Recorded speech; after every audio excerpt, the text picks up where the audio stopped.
Losing, loss. Everyone experiences that. We all know that it's part of our cycle and the nature of our lives. Although it has many forms, it is the most absolute outcome sooner or later. Being the other side of the coin, we dread seeing when it's with its face up.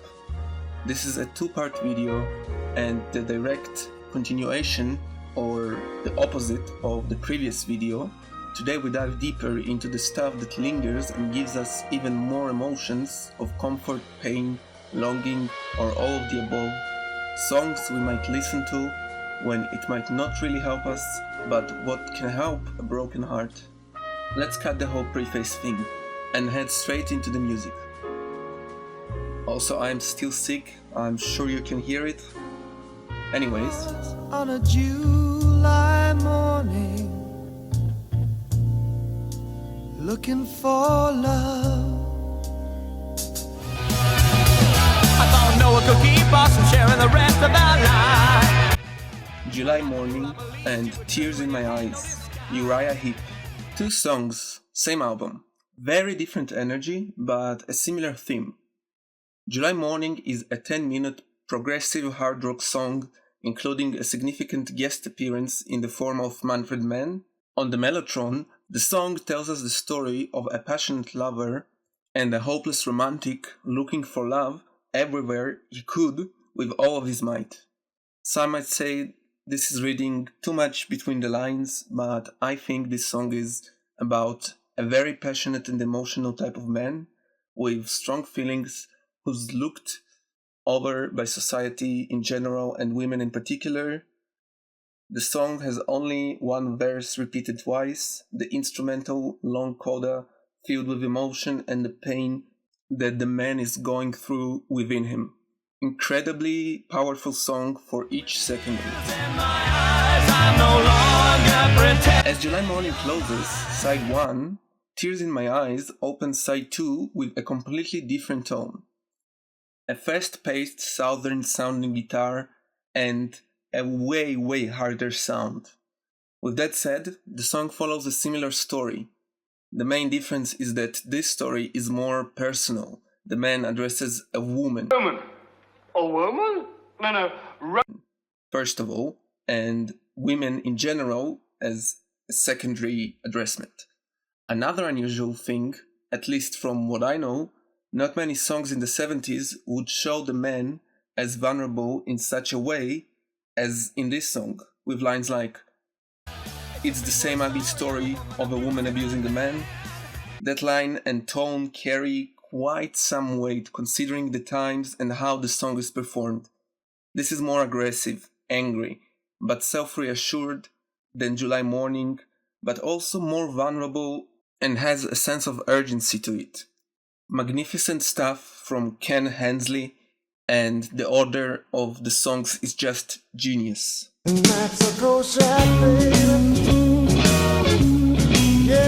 Cold Shot, Stevie Ray Vaughan. A simple song, but full of life, emotion, and bluesy groove fitting into the 12-bar blues composition. Like many songs in this list, this one talks about a relationship that is no more. Our guy thinks that the way that things turned out aren't fair. It's a cold shot, but he also reflects on his actions and what he did to drive them apart from each other. He really tries to say that he's sorry for what he did and that he let their love go bad, but despite that, the woman walked out on him and he thinks he deserves another chance. Perhaps now that he understands his wrongdoings, the song ends with the line, "Don't let our true love run cold." Not being punny here, it's like instead of a cold shot, the story turned to be shot cold. Once the world was new, our bodies felt the morning dew. Your Wildest Dreams, the Moody Blues.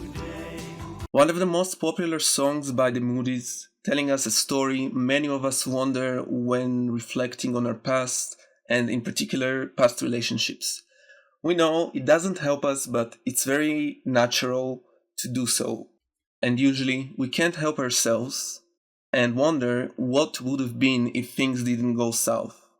This tendency we have to reminisce about the past and the what ifs and the true love that we lost or let go of, whatever the reason might be. Naturally, we tend to be more apparent and overpowering when we are lonely, in a bad relationship, or just don't enjoy our life in the present, or not happy with how we lived our life in the past, leading us to where we are now.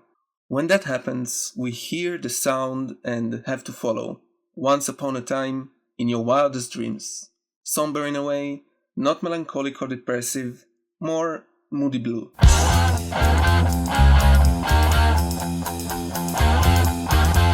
Crying Wolf, Peter Hammill. In the previous video of this series, Peter Hammill was the first name on the list. But here, this is just the beginning. Hammill is an incredible master of many arts and crafts, and songs about the hardships of relationships is one of his strongest hands.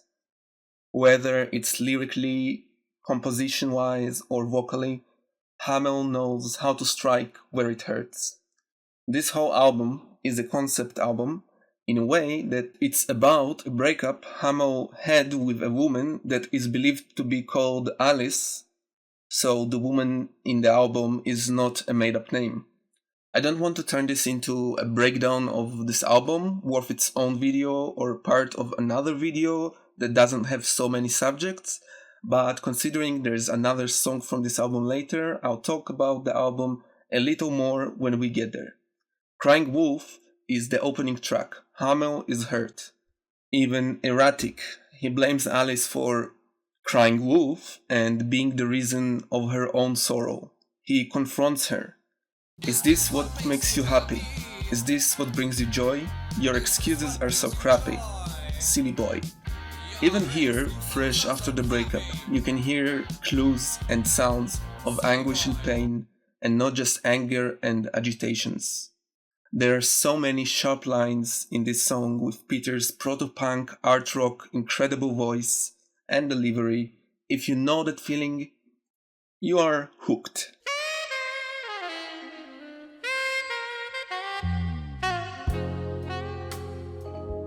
If Leaving Me Is Easy, Phil Collins. Another prog veteran, another concept album about a breakup. Collins went all out in his solo debut album after his first wife filed for divorce in '79. This album made Collins a household name if you haven't heard of him with Genesis before, reaching number 1 on UK albums chart for 3 weeks and doing very well in the US. If Leaving Me Is Easy is the penultimate track on the record. It's a smooth jazz, slow burn reflection with Eric Clapton making an appearance for the second time. Collins sings about the longing to his wife, the struggle to move on, and the inner struggle of presenting oneself as business as usual, despite everything that goes inside. Collins really digs into the experience that a man could endure after his love left him, at least from my experience. You have your friends supporting you, but no support or love can feel being, quote, in a crowd on my own, end quote. Well, it's a line from the song, not really a quote. The hopes of her returning, the signs that led to the breakup that Collins ignored because he thought that they couldn't be true. Despite that, he remarks, one thing that she can't take from him is the same love that he still holds for her, and he wants her to remember, with the ultimate reflection and understanding of reality, that despite how much he wants and welcomes her back, nothing will be the same.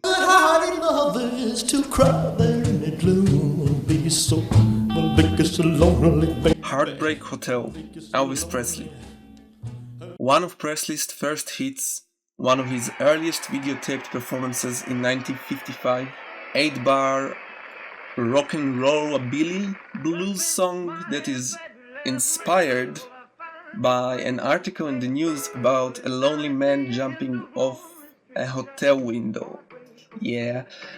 The recording has the legendary and innovative guitarist Chet Atkins on acoustic guitar, and of course the Elvis guitarist, and often overlooked for that, Scotty Moore. When we are down so low, don't we really want, at the very least, for people to really understand us? Not emphasize, not even sympathize, just really understand where we are. Not because we want them to feel the same, but because carrying this feeling alone is like Atlas holding the earth. But we also know that no one can really understand us, even if they try. That makes one feel so lonely. One could Tell you, don't let it end. Baby, we could have so much more. Don't let it end. Don't let it end. Styx. First and foremost, unpopular opinion. The sort which I might cover in the future. Here Roy Was Here is a great album, great rock opera, fun, funky, interesting story, and just stop calling everything cheesy. We've been over that in the previous video. Obviously, I have a lot more to say on why I think people treat it unfairly and the whole history and changes it brought within Styx, but we are not here for that today. The third and the closing reprised track of the conceptual fascist theocratic future tale was a hit single peaking at number 6 on the US Billboard Hot 100. Dennis's heartbreaking song talks about a very real experience one has after a breakup. Again, I can attest. Waking up at night, looking at her pillow to see it's empty once again. Not being able to not be drowned by emotions looking at pictures of her, while also really wanting to because you love and miss her, and begging to not let it end. We could have so much more.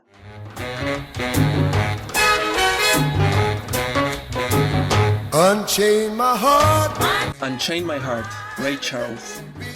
I love Joe Coker's version too, but Charles's version is significantly better and more resounding for me. The huge hit with the amazing saxophone solo by Fathead, David Newman, is quite simple, and yet I think it speaks on two layers. One is the immediate you wanna get out from a relationship that you're in right now. That's the glance value of this song. But what really is the bigger issue lies deeper, and you can't get rid of it as easily simply because it's not there. I think that Unchain My Heart is a plea to the woman that have left the man and is no longer there to chain him, to get out of the man's head and heart. Hence, she's not there, it's his memories, feelings, longing, and all of which is no more that he can't move away from. Also, I want to suggest this version by the Israeli singer Ariel Zilber with the band made out of puppets, Red Band, which I really love how they performed it. It has a completely different sound. You might not like it, but it's very interesting and has a lot of heart and punch to it. From our nest all the birds have flown for foreign. Autumn, Peter Hammill. So here we are alone, just like the song begins, back to Hammill's conceptual breakup album. This song is extremely potent with storytelling. Hammill sings about one of two, or a bit of a mix, delusion or allegory. If you know Hammill, you should know that two things he likes to use and write about are those very two things, quite often at the same time. Did I already say he's a master craftsman of art and expression? I did, so hear it again. The song tells the story of Hammill's and Alice's children, leaving them once they grew up and went on with their own lives. Despite all the care the parents gave, the children just pretty much forgot about them. It's easy to see the delusion here. If Hammill and Alice broke up, they never had seen their children growing up. It never actually happened. It's a make-believe situation, like in your wildest dreams from earlier. Even though I think both of my ideas are correct, the second takes a bigger chunk. The children, quote unquote, aren't really here as well, but not because of delusion, because they are an allegory to what Hammill's and Alice's relationship brought to their own worlds, what they had together. It's almost tragic considering how melancholic the song is and the fact it's addressed as we. Go back to the beginning of this section, the first line of the song. So here we are. Can't let go, can't understand why the children left their house so empty now. And if you think this is like the closing song of the album or close to that, it's the second song right after Crying Wolf from earlier. Do you understand now why I praise Peter Hammill so much? He shall be back. Pay the price, I know. I've seen it before, it happens all the time. Cold as Ice, Foreigner. Foreigner really decided to give us a classic for the future to come on their second song of their debut album. You're as cold as ice, you're willing to sacrifice our love. The notorious opening is incredibly powerful and packs so much mental baggage. Loneliness, longing, anger, and many more are quite crucial feelings, but nothing hurts as much as the feeling that your significant other gave up on you, gave up on us. That bitter truth is the worst plague, in my experience. It's like death, but worse. They chose to die just for you and what you had together. The fact there's a choice involved makes everything so much more painful. We tend to become toxic or projective after such experience and treatment, but sometimes we think bad things about the person who left us because we still love them and worry about them. It might be patronizing, overbearing, or even obsessive, but it's very natural, understandable, and many times it's the truth. So much said with very few words and simple chord progression. Come here to Ain't revisit music amazing? what happens to the heart. Happens to the Heart, Leonard Cohen. How did I not have Leonard Cohen until now? How is this possible?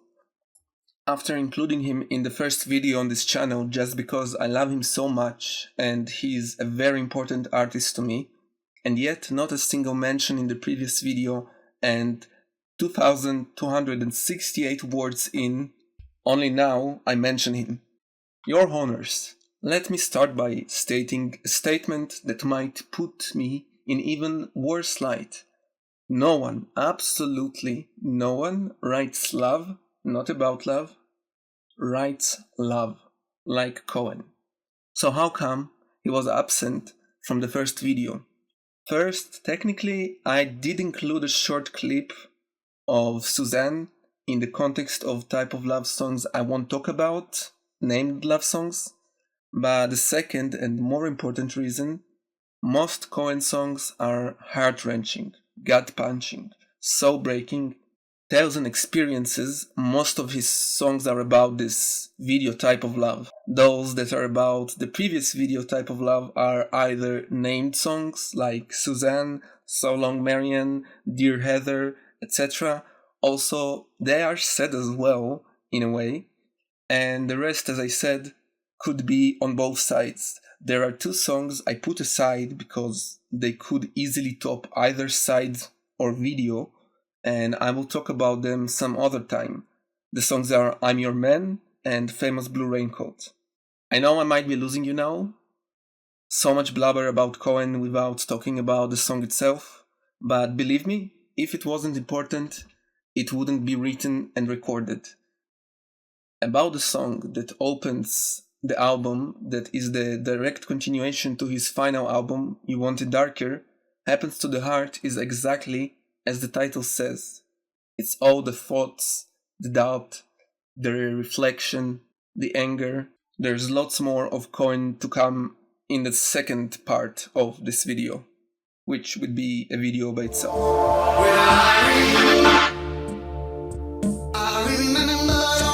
In the Air Tonight, Phil Collins.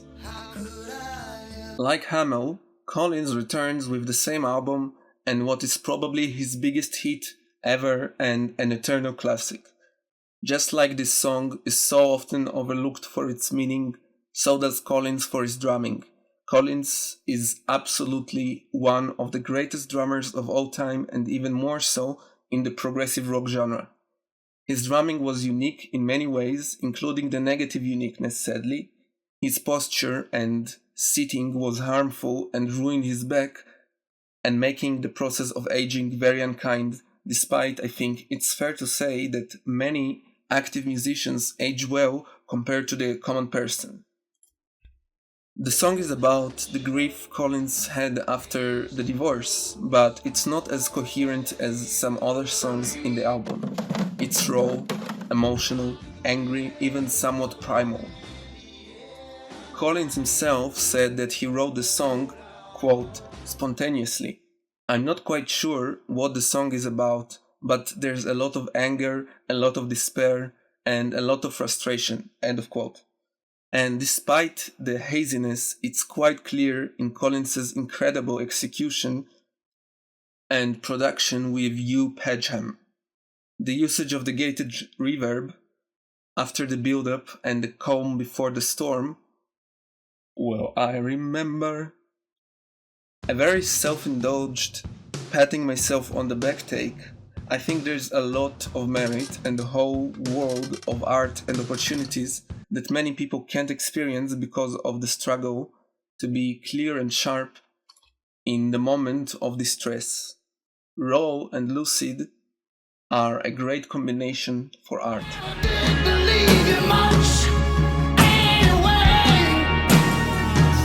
I don't care anymore. Phil Collins. No, if you mention Phil Collins 3 times in one video, he doesn't appear. Maybe you need to do it 3 times in a row, we only had 2 in a row. Too bad. The opening track of the following album, To Face Value, is also about divorce, just like the whole album. Again, this is not a roast, this is just to show how much pain this man suffered from losing his significant other. Enough to fill 2 albums, with the latter being even more aggressive. The title of the opening track makes more sense now, doesn't it? The album begins with strong and assertive drumming, one of my favorite drum riffs of Collins. He goes more unhinged, antagonizing his ex-wife, even harder. Talking to her as if she's there, say whatever you wanna say about me, I don't care. Which is obviously how you show that you do care. Even if not about those small things, you care quite a lot, and it hurts so you're trying to convince yourself otherwise. The part where Collins sings more calmly, somewhat with serenity, is the icing on the cake. It's almost like, see, I'm cool, I'm calm, I don't care, I really don't. Just to break down back to how he was before, but with tension and aggression rising. The drumming is louder, his singing turns into crying while he keeps telling himself this lie that does anything but comfort him. And this is it for part 1. And I don't have this part scripted, so I'm making it as I go. This was the majority of the songs when it comes to quantity, but obviously the deeper we go in the second video, the deeper and harsher the songs are. They're more emotional and it goes darker, so be aware. But it's not for the sake of shock value, it's both to share my personal experience, how I see those songs, how important they are in what they're doing, and how well they're doing what they're doing. And in general, I think there's so much to learn from and about love songs, relationship songs, both about life, about partnership, about love, and most of all, about ourselves. It's a great tool if you use it correctly. but like many other things, it can be quite destructive in a way of being depressive. And sometimes it's okay that it does that, or does both. It's fine to wanna listen to a song that makes you sad and be sad from it. Sometimes it's better to be sad because of a song than because of something that happened or happens in real life. It's a form of escapism, but negative, if it makes sense. Okay, I'm not gonna blabber much more. This video is way shorter because it's broken into two, and I did few things differently regarding the recording, both the program I used and the approach I had. I didn't just do one long take where if I stumble I just take a break and continue, but instead I just delete it right away and then say the same thing again. I know I sound quite awful. I'm trying, but yeah, I'm still sick. I don't know how much you can hear it. I can hear like my nasal voice kinda in my head. It's quite annoying. It's been going for so long. Like, I'm feeling fine, but yeah. Well, no more blubber. I might post few shorts here and there. The next video would probably be the second part. Obviously, there's the video about the blues, and if you've seen the teasers, you should know, for the month of June. And there's another video that is kinda in active making. But yeah, thanks everyone for watching, especially if you actually made it here. I really want those videos to do better when it comes to viewer retention, because they really matter a lot to me. And they're very personal and I really put my heart into them. But I'm constantly reminding myself that it's YouTube, that I need patience, and that I should just do what I like and act as if everything goes the way I want it. It's not that I'm trying to be like positive, I'm not the type of person. It's more like act what you want to be with limitations, I should say. Don't overestimate yourself. Okay. Thank you. I would like to hear feedback. I might make a comment like usual, breaking down some stuff. See you in the next video. Good day.